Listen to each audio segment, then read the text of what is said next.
This month on Roanoke County Today, we get informed about new voter machines in Roanoke County, plus learn about a new Neighborhood Concerns app coming up on RCT. Over the next 2 months, Roanoke County will be seeking input from area residents, leaders, and stakeholder groups to create a master plan for Explore Park.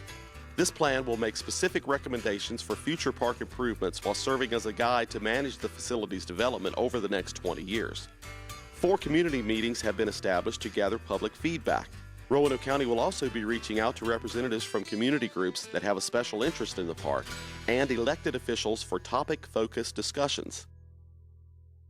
Welcome back to the show. Joining me today is Judy Stokes, who's the registrar for Roanoke County. Judy, welcome to our show. Thank you for having me, Amy. Sure. You've joined us before to tell us everything there is to know about elections in Roanoke County.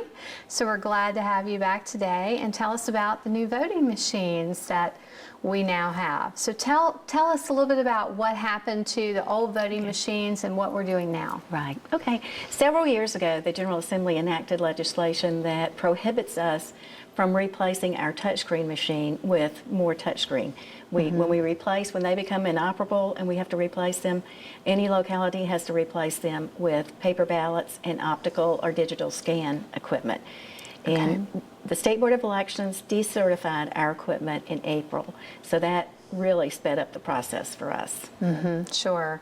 And so we do have a difference with the new machines. What are some of the differences from the old to the new? Yes. Well, from the old to the new, with the old machines, the voter would check in at the polling books, and then they would go to the machine and vote. 2 steps. The voter will check in at the poll books, and then they will be given a receipt. They will take that receipt to the ballot table, and they will exchange that receipt for a paper ballot.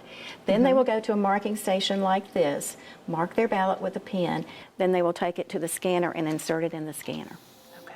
Good. So just a few different steps than what people are used to, but it's all going to be very efficient for the citizen and for you. And very easy, very easy. The voter has their ballot right there before them, can see all the choices and mark it as they choose. Okay.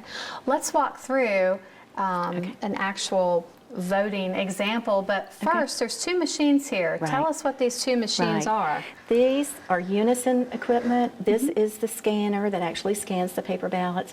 This is the ADA machine that aids a hearing impaired, a visually impaired person to, they can put the headphones on, they can listen to the ballot. It'll walk them through with this device as to how they're marked their ballot. Then they will vote it.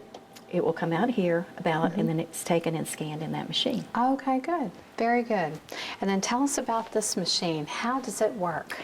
This machine is a scanner, a digital scanner. It takes a picture of every ballot that goes through here. We have a demo ballot. We've been doing training, and we are telling our officers of election to make sure the voter inserts the ballot face down. That ensures the voter's privacy, so you cannot see how they voted. Okay. Very quick. That's it. That's it. And it says, ballot page cast successfully. Thank you for voting. Wow. Very simple. And then from there, it drops down into here. Yes. And what happens on your end then at the end of the day? At the end of the day, they will close this machine out, and it will give us a total of all these ballots. And then they have to remove the ballots. They will return them to us. They go to the clerk's office, and they're stored for 22 months at the clerk's office. Okay. So you have that paper trail. People don't see that, but it's right down here. Yes, that's it. Right. Okay, good. So it seems like a very simple process. Very user-friendly. Good. Yes, we're excited about it. Oh, I'm sure. And so just some of the basics of voting, what do people need to bring when they come out to vote? Well, they have to bring a photo ID. That can be a valid driver's license that hasn't been expired more than a year. They can bring an employee ID. Your Roanoke County ID works fine. There's a photo ID that's issued by DMV. They can use that.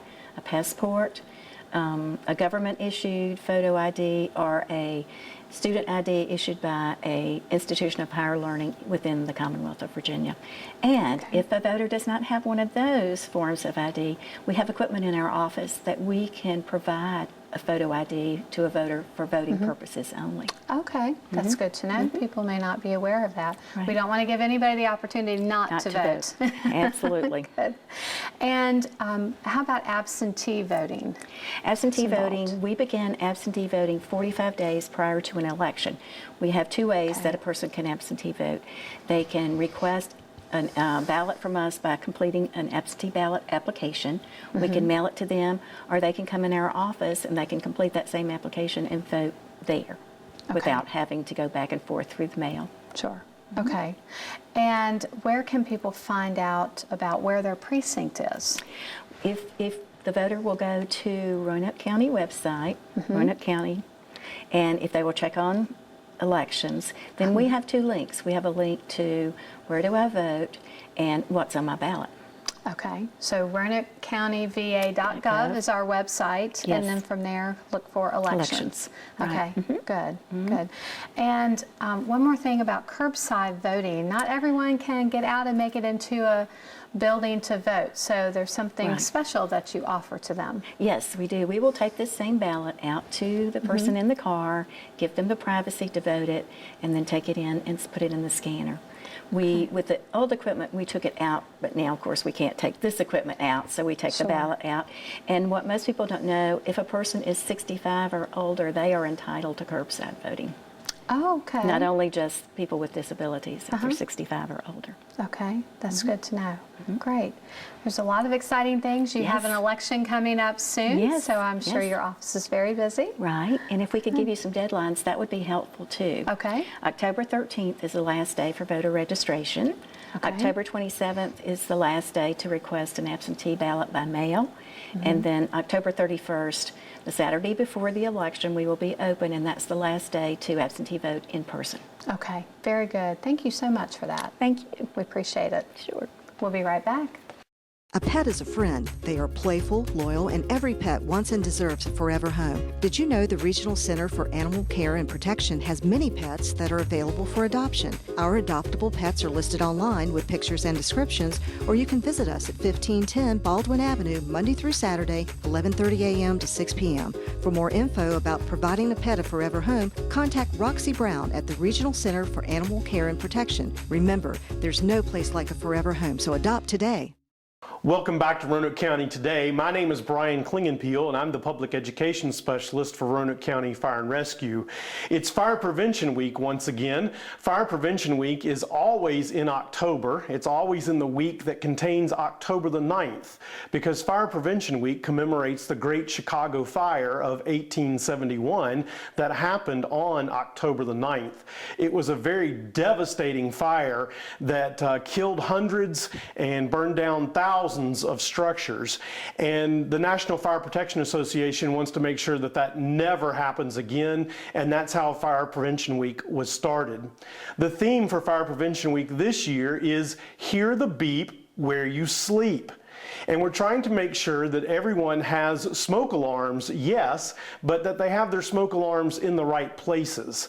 The best place to have a smoke alarm is in the bedroom where you sleep, or in the hallway right outside of that bedroom, because you're most likely to die in a fire while you're asleep. Most deadly fires happen between the hours of 11 p.m. and 7 a.m. But having a working smoke alarm in your home doubles the chance that you will get out alive.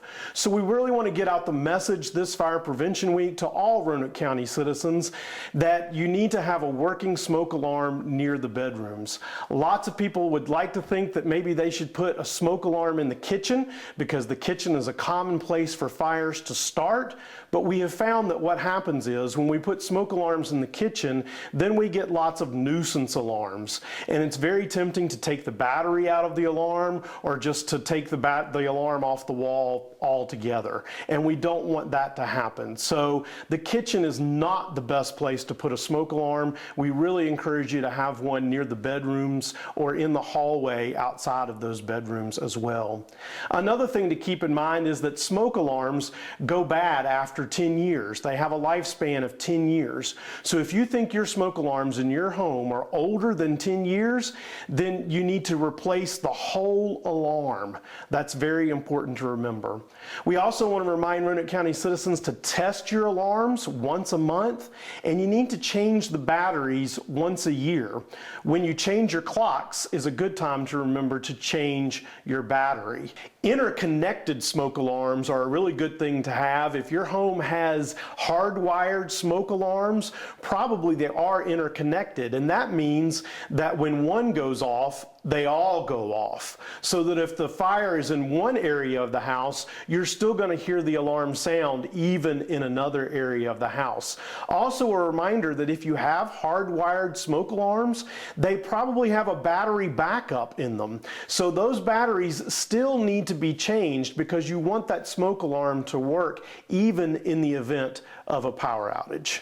In Roanoke County, we can also assist you. We have a smoke alarm giveaway program that we can assist you with. For Roanoke County residents, I'd be happy to deliver smoke alarms to your home. There's just a simple form that you need to sign, and I will give you smoke alarms for your home. So that's something to keep in mind too if you need assistance with those smoke alarms. We especially want to make sure that all of our seniors are safe this fire season. We know that in Roanoke County, the person most likely to die in a fire is over the age of 50, lives alone, and usually has some other kind of contributing health factor. And so we especially want to make sure that all those folks have working smoke alarms and are safe in their homes. Cooking is the #1 cause of house fires in America. It's also the #1 cause of house fires here in Roanoke County. So if you have something on the stove, please stay with it, and remember that the best way to put out a grease fire is with a lid that fits that pan. To help prevent the kitchen fires, there's a device on the market now called Stovetop Fire Stop. And it's like a tuna can, about the size of a tuna can, that has dry chemical fire extinguisher inside of it. And it attaches underneath your range hood with a magnet. It then has a small fuse or wick underneath that if there is a fire on your stovetop, it will ignite that wick, the can will open, and the dry chemical fire extinguisher will come down on the fire and put it out. We do not have those to be able to give them to citizens, but you can find them online. If you Google Stovetop Fire Stop, you can order them directly from that company, and they will ship them to you as well. Again, we hope you stay safe this Fire Prevention Week. If there's anything that we can do to assist you as Roanoke County Fire and Rescue, you can contact me at 777-8718, or you can find us at roanokecountyva.gov/fire rescue. Roanoke County Today. We'll be right back. If you've ever had an emergency, then you know that in an instant, all you can do is put your life in the hands of the men and women who come to save the day. This is the mission of the Vinton First Aid crew. The Vinton First Aid crew is looking for volunteers who would like to help with their community.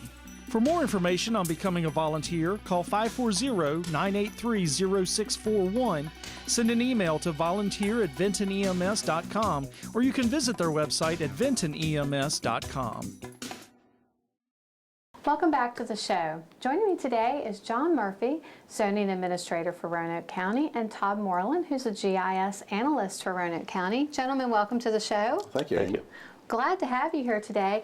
We're going to be talking about a brand new app here in Roanoke County that, Todd, you actually helped design and is now being implemented. And it's a great new feature for citizens to take part in, and it's also making more efficient for staff as well. Absolutely. So, John, tell us a little bit about this app. What's it called? Well, it's a zoning app. It's to report a neighborhood concern, which would consist of any type of zoning violation or code violation. We've had issues in the past with unlicensed vehicles and tall grass and debris and inappropriate uses of property. And these can all be reported now with our new zoning app.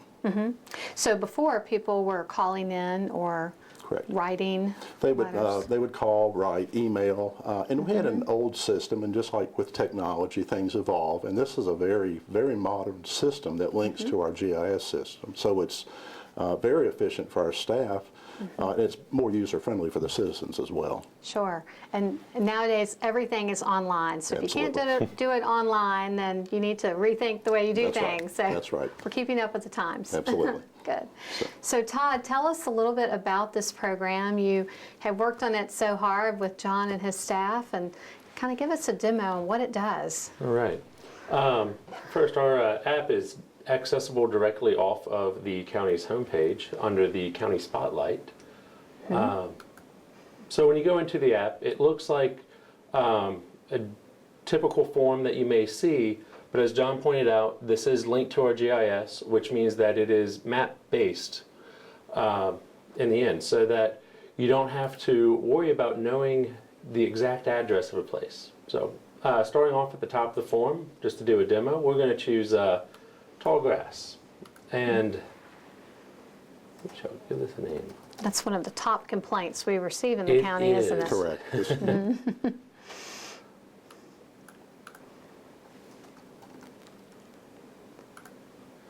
And in this form, the only thing that you have to fill in is the concern that you wish to report.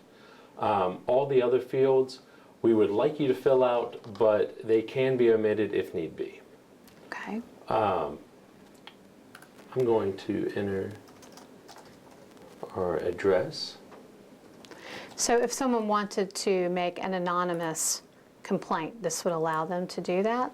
Yes, that option Okay. is still available. However, if you would like to receive follow-up information about the concern that you're reporting, you can give your name, address, contact information, and then at the bottom of section 1 of the form, you can request follow-up contact, and we will call you once the investigation has started. Okay. And the only other mandatory field is that you have to select a location in the county. There are several ways of doing this. The first way is to type in an address if it is known, and as you start to type an address, it actually validates against the county address system, which helps ensure that when you submit a concern, that it's actually going to be linked to the proper location. Sure. Okay. So that we know where to send our zoning enforcement officers out to. And it ensures that it's in the county, not in the city. Yes, Okay. that is another good thing about the address verification. So I'm going to select the address that we're currently at. And let's say that I only know my own address, but I need to report a concern that's down the block from me. Is once you type in an address, you can then grab the marker on the map and drag to another building to where the complaint may actually be. So I'm going to leave it on our building for our test.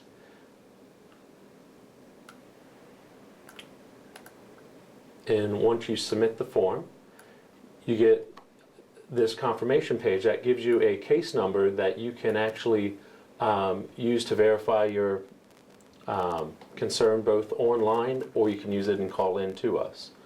And we have a link here to the status checker. So 24 hours after submission of your concern, you can then use this number online to check the status. Okay, good. All right. From here, you can either print your receipt for your own records, but also if you had another concern that you needed to, sorry, if you have another concern that needs to be put in, we have several options to do so. You can either put in a new concern at the same address, and it helps you that you do not have to fill out the entire form. It keeps your address and your location on the map, and you simply have to pick a new concern from the drop-down at the top of the menu. Okay. Or you can choose to reuse your concern and report it on a new property as well. So you may have noticed tall grass in multiple locations in your neighborhood. Instead of having to fill out the entire form, you can fill out the form once with your contact information and then submit multiple concerns. Okay. So, and that would work like this. So I'm going to select excessive junk in yard.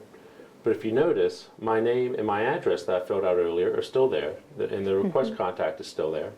And again, the location hasn't changed. Right. So it just expedites being able to submit multiple concerns if it's necessary. It brings us back to this page. So you can exit out of it, and it just clears your form, and you're all done. Good. So it's a very simple process. Yes, and an advantage of this, it also works on, you can submit a concern using an iPad on this system. And that was somewhat problematic with our old entry form. Okay. And now if people want to go in and check the status, what would they need to do?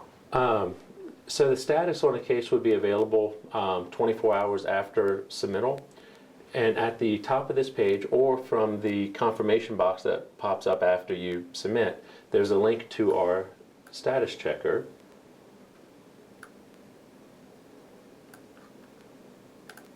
And you can simply enter the case number that you were given at the time of completion, or you can enter the address that you submitted a concern for.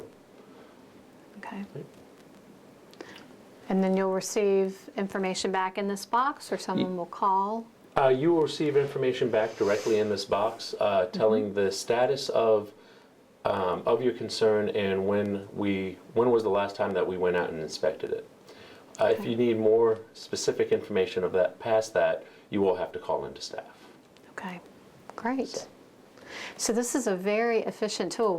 What does your department think about this, John? They're very happy about it. They're spending more time in the field actually collecting data, doing field work, and less time in the office with the clerical type of activities. So it's actually created almost the ability to have additional people in the field with the same number of staff people.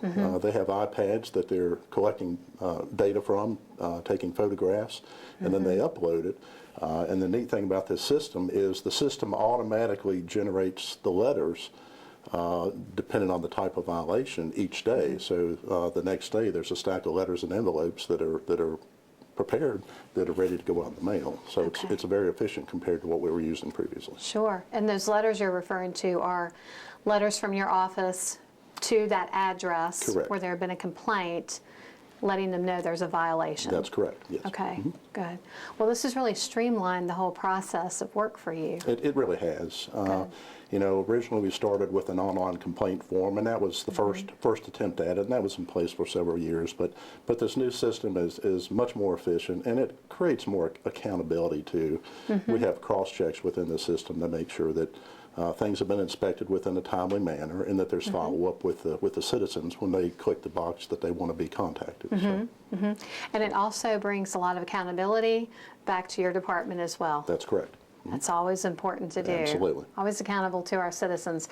Well, this is certainly a great app. And tell me quickly, how many concerns have you received since this launched, the end of August, I believe? End of August, we've had about 315 complaints that's come in that short of a time period. So. Okay, that's a good amount. So people are finding this. Right. It's great. So encourage everybody to visit our website and find out more information. Yes. Great. Thank you both for being here. Sure. Appreciate it. Thank you. We'll be right back.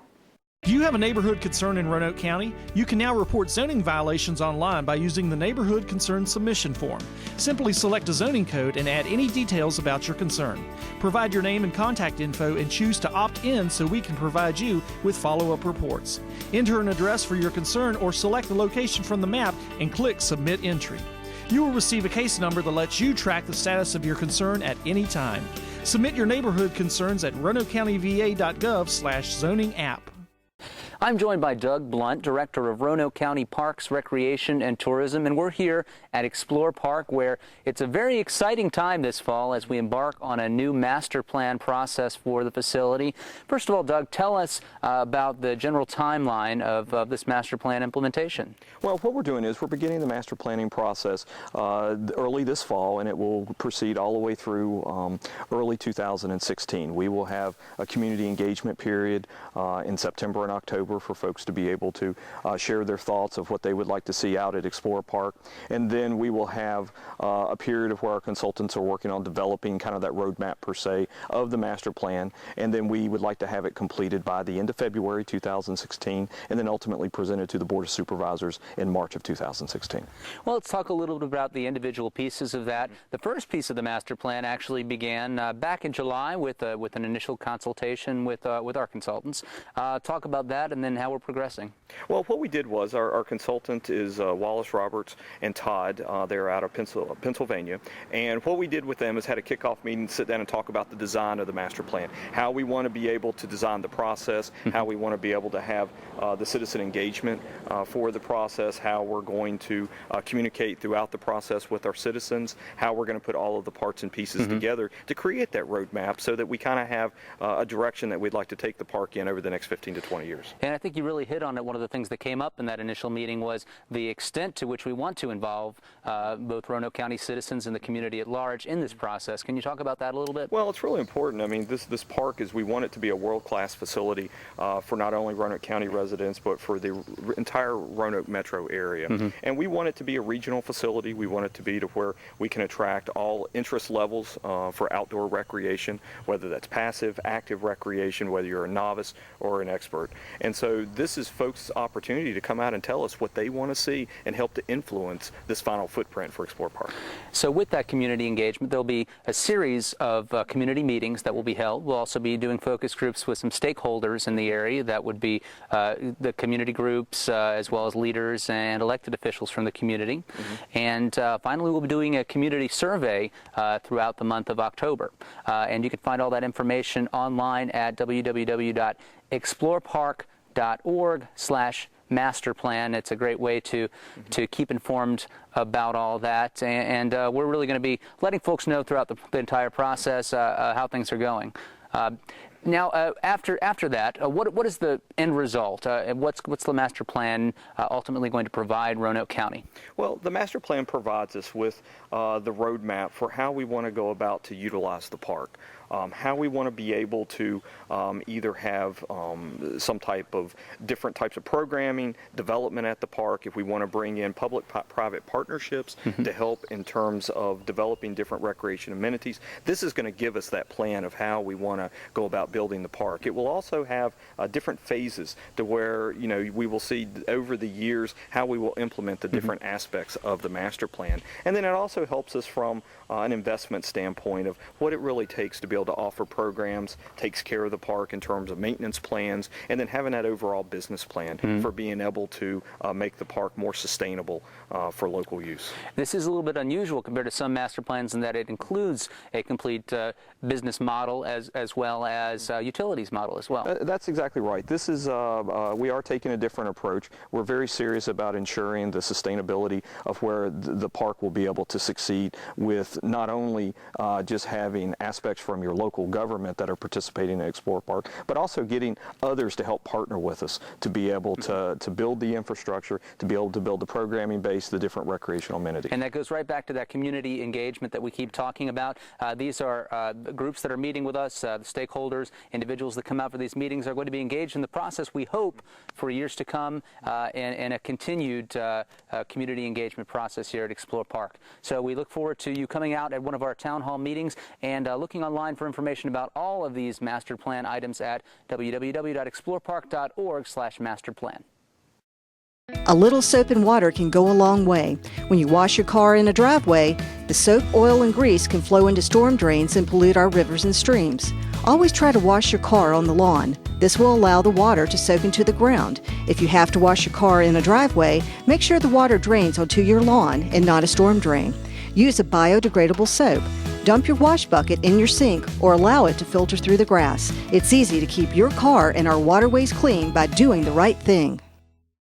Have you ever wanted to find a book, read the latest issue of a magazine, or do research at your local library on a Sunday? Well, now you can. Our South County and Vinton libraries are now open from 1 to 5 on Sunday afternoons. This means that you'll have access to our extensive collection of books, DVDs, and audiobooks, as well as our library's many computers and, of course, our friendly, helpful staff. We want to be part of your Sunday afternoons. For more information, contact the South County or Vinton Libraries.